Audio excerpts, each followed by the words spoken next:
gente! Hoje eu tô aqui, tive que fazer esse vídeo dirigindo, tá? Desculpa aí quem me critica por conta disso. São raras vezes que isso acontece, geralmente é quando realmente não dá para gravar, tá? E pra essa segunda-feira não ficar sem vídeo, eu tô gravando aqui, mas tá tudo certo, tá? Bom, eu tô aqui para falar com vocês hoje sobre a minha experiência na constelação familiar sistêmica. Para quem não sabe, nesse sábado eu participei de uma constelação familiar coordenada pelo Marco Schultz, e quem fez a terapia foi a Vânia Meirelles. Ela é ótima, gente, excelente terapeuta. Eu já fazia tempo que eu queria fazer uma constelação familiar, eu já fiz 2 vezes. Uma vez eu fiz com uma terapeuta em São Carlos, onde a gente utilizou o sistema de bonequinhos, né? Não eram pessoas representando. Mas antes de entrar nesse detalhe, eu queria explicar um pouquinho como que é feita a constelação familiar para vocês não ficarem perdidos, tá? Para quem não sabe, a constelação familiar é uma terapia vivencial. Ela foi criada por Bert Hellinger e ele acreditava que muitos dos nossos problemas eram de ordem familiar sistêmica, né? Ou seja, vinha de família, né? Até mesmo de gerações. Existe toda uma ancestralidade aí, né? Na verdade, a gente pode utilizar tanto bonequinhos quanto pessoas para representar um determinado, vamos dizer assim, problema, né? Que você queira constelar. E a primeira vez que eu fiz em São Carlos foi então, né, com os bonequinhos. Foi interessante, mas não foi nada profundo. E a segunda vez eu fiz no Retiro do Flor de Lótus, foi com pessoas, foi bacana, mas também não foi. Eu acredito nesse método, né? Eu acho que é bem bacana e eu tava muito a fim de constelar. Porque geralmente ele trabalha num nível de cura de questões mais difíceis, sabe? Daquilo que tá empacado, daquilo que realmente você já tentou várias coisas e não consegue solucionar. Então a constelação sistêmica te ajuda a enxergar aonde mora o problema de fato, né? Te ajuda a entender qual a tua posição diante daquela situação para você poder mudar. E quando você enxerga, quando você vivencia uma cena da tua vida, né? Você estando como observador, você tem a oportunidade de realmente entender o que está acontecendo para começar com o processo de mudança. E aí eu queria fazer a constelação, coisa e tal. Eu não queria pagar para uma terapeuta que eu não, sei lá, que eu não conhecesse, que eu não confiasse, né?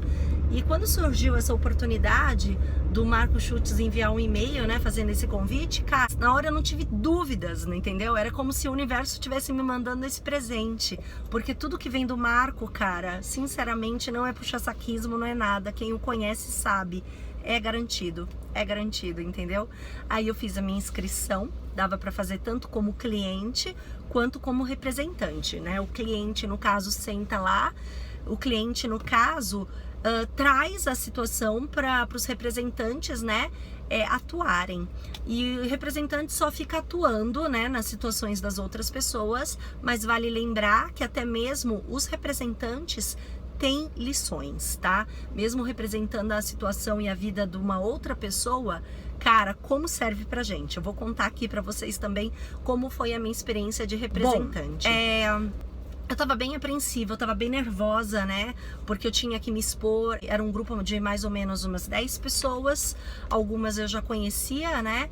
A Ju foi também. E eu acabei constelando depois do almoço. Então foi bacana porque eu tive a experiência de representar primeiro, né? Na representação, cara, é muito louco o que acontece na constelação familiar.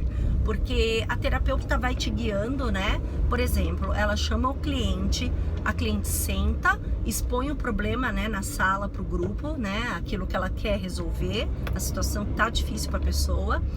E depois a terapeuta pede para que essa pessoa escolha, né, dentre os convidados que estão assistindo, uma pessoa, por exemplo, para representá-la, né? Então vai ter que escolher uma pessoa que vai ser a cliente, e os demais membros da família, geralmente é pai, mãe, o marido, e aí ela vai escolhendo e põe as figuras no lugar que ela deve achar dentro do campo que é o espaço, né? O Marco Schultz diz que o campo é muito forte, muito fértil, né, na constelação familiar. Ou seja, aquele espaço, né, aquela egrégora de intenções dentro da constelação familiar é muito forte. E a espiritualidade age, gente. E eu pude perceber isso. E porque em uma das constelações, né, me chamaram para eu representar a filha que foi abortada.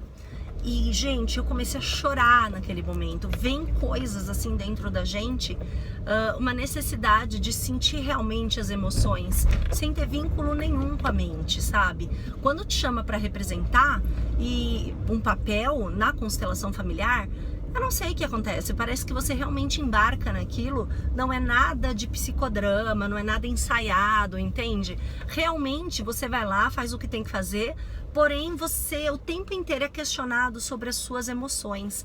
Então ela pergunta, e aí, o que você tá sentindo agora? Daí você fala frio, calor, às vezes você chora, às vezes você passa mal, enfim. E aí se desenrola toda uma história, né?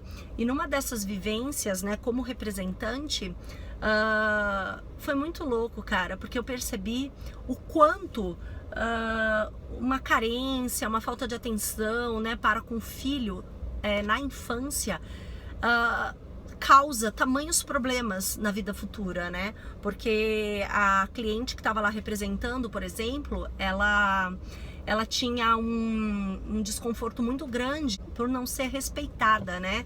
Tanto pelos membros da família, quanto pelo marido, pela filha, coisa e tal. E a gente descobriu na constelação dela, por exemplo, que vinha de lá de trás, entendeu? Porque ela era uma filha boazinha que nunca quis dar trabalho para a mãe dela, por exemplo, né? Então, e isso veio pelo fato dela omitir os sentimentos, dela se isolar, dela não se expressar, né? E trouxe todos esses problemas para a vida adulta dela. Então, isso caiu muita ficha para mim, gente. Eu entendi que eu tô fazendo a mesma coisa com a minha filha, sabe? Com meu filho não, porque eu dou muita atenção pra ele, por achar que ele precisa de mais atenção, né?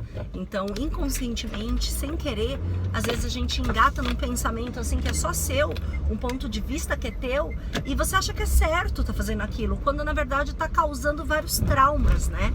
Então, graças a essa representação da história dessa colega, eu pude entender que eu preciso trabalhar isso urgentemente na minha filha, né? Prestar mais atenção nela, mesmo que ela não me dê trabalho. Bom, para o vídeo não ficar muito extenso, eu vou contar agora rápido um pouco da minha experiência, para vocês entenderem o quanto foi impactante e importante para mim. Bom, a Vânia Meirelles, ela é sensacional. Eu não queria fazer com qualquer pessoa, eu não queria, sabe? Porque assim, eu sempre tive uma, não sei como que eu posso dizer, não é mal-estar, mas assim, eu sempre tive uma rejeição muito grande, né? Com psicólogos, sabe? Com psicanalistas. Eu não sei, eu não acredito muito nessa linha, sabe? E eu acho que a pessoa só fica vivenciando mais problemas e a solução, na verdade, passa longe, porque eles ficam trabalhando apenas os efeitos e não a causa. Cara, nada contra, tá, os terapeutas. Eu estou falando sobre o meu ponto de vista, que muda o tempo inteiro, tá? Só para vocês poderem entender o contexto da minha história. E aí, por esse motivo, eu tinha um receio, até mesmo um preconceito grande, né, contra os terapeutas. Então, assim, eu não queria escolher qualquer pessoa. Vindo do Marco, foi um voto de confiança e me mostrou que é um preconceito idiota, meu. Não tem nada a ver isso e não tem nada a ver generalizar. Não é porque com um terapeuta, com um psicólogo não deu certo que com todos não vão dar, né? Mas a gente tem a mania de criar crenças e crenças dentro da cabeça da gente. Bom, eu sentei lá para constelar um assunto muito importante da minha vida, porque para quem me acompanha esses anos todos, sabe que eu consegui mudar muito durante esse tempo, né? Trabalhei várias questões, ainda trabalho, porque assim, cura, cara, não é curar e ficar livre do problema, né? Eles disseram que cura é apenas um passo a mais da onde você já estava, né? Então, a partir do momento que você tá dando um passo a mais, além daquele onde você já tava, cara, você tá sendo curado, você entendeu? Então, assim, a gente tem que acabar com esse conceito, né? Que cura é ficar livre de alguma coisa. Não é exclusão, gente. Não tem essa. A gente tem que aprender a conviver com as nossas dificuldades, todo dia dando um passo a mais, entendeu? E quando a gente ouve isso, tira um fardo muito grande da gente, né? Tira aquela ânsia de querer resolver, de querer fazer, de ficar livre, enfim. Não, é somente isso. Então, eu amei ter ouvido essa frase deles. Bom, eu fui constelar o assunto que eu tenho, né, mal resolvido com meu ex-marido. Então, é uma situação bem delicada, é uma situação que envolve milhares de sentimentos, é uma situação onde muito tempo, eu acho que uns 2, 3 anos da minha vida eu achei que eu tivesse resolvido, quando na verdade eu não resolvi, porque o perdão tá muito além do personagem, e o personagem não é capaz de perdoar. O personagem é ligado ao ego, tem rancor, tem mágoa, tem raiva, tem ódio, tem ciúme, tem, enfim, inúmeros adjetivos na quais vocês já conhecem bem, né? Então, a verdade é que a cura só acontece no nível do absoluto, tá? Só acontece de dentro para fora de verdade, é o perdão de Deus, né, em mim. Então eu não fui capaz de resolver todos esses sentimentos para com ele. É uma situação super mal resolvida, de briga, de indiretas, entendeu? De acusações, de culpa, de arrependimento, de mágoa, enfim, é uma situação bem delicada. E eu expus isso pro grupo, disse, né, que eu queria muito entender por que eu sinto isso, que eu tinha raiva por ele não me ajudar financeiramente, por ele não ser a pessoa que eu pensei que ele fosse, sabe? Então, assim, tive que expor esse problema, né, pro grupo. E aí a Vânia, que é a terapeuta, pediu para eu escolher as figuras que iam me representar. Enfim, gente, resumo da ópera, eu descobri, na verdade, eu pude, na verdade, entender a forma com que eu enxergo meu ex-marido. E a forma com que eu enxergo meu ex-marido, na verdade, não é a figura do meu ex-marido, vai ser com qualquer homem. Porque eu coloquei na minha cabeça que só existe o meu pai como exemplo de homem, que só existe o meu pai como o melhor homem do mundo, da face da terra. E enquanto eu carregar essa teoria comigo e generalizar, eu não vou dar certo com ninguém, entendeu? Eu vou criar toda essa história repetida com as outras pessoas que passarem também na minha vida, entende? Então o problema não está no meu ex-marido, o problema está em mim. Eu preciso trabalhar essa crença em mim, e é por isso que gera toda essa confusão. Eu quero fazer tudo sozinha, eu quero ser o homem e a mulher sempre da relação, não é só com meu ex-marido, é com qualquer um, e acabo tirando a masculinidade do outro, sabe? Então eu descobri isso na constelação familiar, eu tô chegando agora na garagem, eu quero abordar mais um pouquinho esse assunto, tá? Porque eu acho que dá pra falar bastante coisa. Aí teve um determinado momento, gente, que eu entendi o quanto eu quero carregar o mundo, né, nas minhas costas pra ser reconhecida. Então, assim, eu carrego uma crença, né, uma crença equivocada aqui dentro de mim, que acha que se eu mostrar para o mundo que eu consigo ser homem e mulher, que eu consigo ser mais forte do que muito homem aqui fora, entendeu?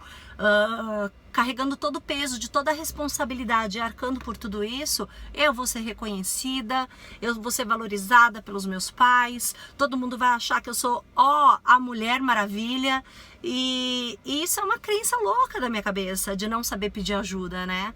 Então ela me botou vários livros assim pra carregar, e aí ela falou: Viviane, você aguenta mais? Eu falei: aguento, pode pôr, pode pôr. Ela pôs tanto livro em mim, eu não aguentava, tava tão pesado, gente, que os livros começaram a despencar, e eu comecei a chorar, e falei: pode pôr de volta, até o momento que eu não aguentei mais, de verdade, e tive que implorar ajuda pros meus pais, que era a figura dos meus pais que tava lá representando e atuando, né, comigo na constelação.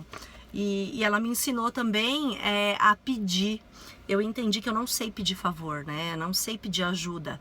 Então ela me ensinou a fazer isso naquele momento da constelação, e foi difícil sair aquelas palavras da minha boca, sabe? Pai, mãe, pelo amor de Deus, me ajuda, sabe? Assim, dessa forma, assim, eu me ajuda, eu preciso da ajuda de vocês. Então eu entendi várias coisas nessa vivência. Eu não gravei esse vídeo no domingo porque eu não estava em condições. Eu fiquei bem introspectiva, foi um processo difícil para mim, tive sonhos e sonhos, enfim, ainda tô digerindo tudo isso, né? Foi super forte. Eu não acreditava que seria tão impactante dessa forma, E agora sim, né, eu fico com as reticências, né, o que fazer, né, depois de descobrir tudo isso, depois de ver, né, a forma que eu tô vivendo minha vida, né, de forma equivocada, com crenças erradas, equivocadas, limitantes, enfim, são muitas informações, né, que eu tô ciente que eu preciso mudar. Se eu quiser ver uma mudança, né, com relação a esse problema e outros também que podem se repetir na minha vida, porque sempre é repetição, eu tenho que mudar meu ponto de vista, porque senão corre um risco muito grande na minha vida da minha filha ou do meu filho repetir os meus padrões, né? Então os padrões são repetidos através de gerações e eu não quero ver isso, sabe? Eu não quero deixar isso de herança para os meus filhos. É isso, gente, eu super aconselho a constelação familiar de verdade, mas vá, né? Façam com pessoas de confiança, vá por recomendação.